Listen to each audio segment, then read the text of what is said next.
অনেকদিন ধরেই ক্রিকেট খেলা হচ্ছিল না এলাকাতে। সো উইকেটের অবস্থা একদম বেহাল ছিল। উইকেট দেখতে অনেক স্কিডি ছিল, মানে শ্যাওলা পড়েছিল উইকেটে। সো অনেক টাফ হবে মনে হচ্ছে উইকেটে ব্যাটিং করা। যেহেতু এলাকাতে অনেকদিন ধরে খেলা হচ্ছিল না, স্টাম্প কোথায় আছে আমরা কেউ জানি না, সেজন্য রাফিন স্টাম্প রেডি করতেছিল। সো মেনলি আমি আজকে চ্যালেঞ্জটা যার সাথে খেলবো আর কি।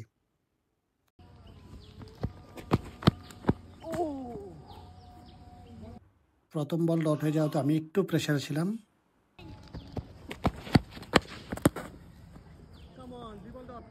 পরপর 2 বল ডট হওয়াতে আমি ভালো প্রেশারে পড়ে যাই। অ্যান্ড থার্ড বলে আমি একটা বড় 6 মারি আর ম্যাচে ব্যাক করি। পরে 3 বলে আমাকে 2টা 6 মারতে হইতো। সো আমি একটু প্রেশারে ছিলাম, মোটামুটি ভালোই প্রেশারে ছিলাম। বোলার ওয়াজ লাইক, ভাই এজ লেগেও 6 হয়? আমি ওকে বলতেছিলাম, এজ না ভাই, এটা হচ্ছে পাওয়ার।